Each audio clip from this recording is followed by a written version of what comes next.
গভীর সমুদ্রের অন্ধকারে ভেসে চলছিল এক রহস্যময় জেলিফিশ।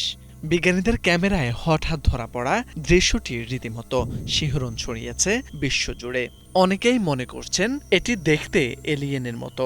আন্তর্জাতিক এক গবেষক দল সমুদ্রের তলদেশে বিরল ও বিশাল আকৃতির এই ফ্যান্টম জেলিফিশের সন্ধান পেয়েছেন।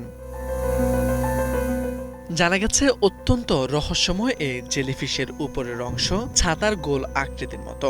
নরম জেলিটির ব্যাস প্রায় 1 মিটার। এর 4টি বিশাল আকৃতির ফিতার মতো মুখস্থ বাহু রয়েছে।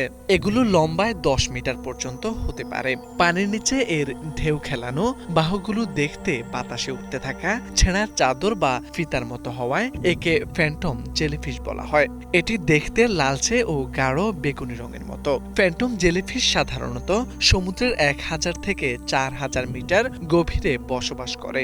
গেল 100 বছরের বেশি সময়ে বিশ্বজুড়ে এদের মাত্র 120 বারের মতো দেখা গিয়েছে বলে জানান বিজ্ঞানীরা।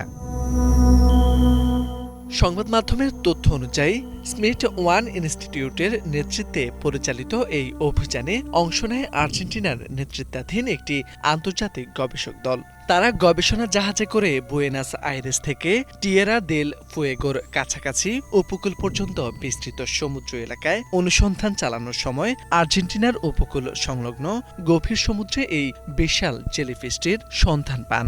যদিও ভিডিওটি ঠিক কোথায় এবং কবে ধারণ করা হয়েছে তা স্পষ্টভাবে জানা যায়নি, তবে প্রকাশ্যে আসার পর থেকে সেটি সামাজিক যোগাযোগ মাধ্যমে ব্যাপক আলোড়ন সৃষ্টি করেছে। গবেষকরা জানান, অভিযানের সময় তারা বিশ্বের বৃহত্তম বাথেলিয়া ক্যান্ডিডা প্রবাল প্রাচীরের সন্ধান পেয়েছেন, যা প্রায় 0.4 বর্গ কিলোমিটার এলাকা জুড়ে বিস্তৃত।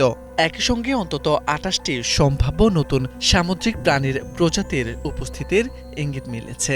এসব নতুন প্রজাতির মধ্যে রয়েছে প্রবাল, সামুদ্রিক অর্চিন, শামুক এবং এনিমন। এসব অনুসন্ধানের মাঝেই নজরে আসে বিশাল আকৃতির এই ফ্যান্টম জেলিফিশ।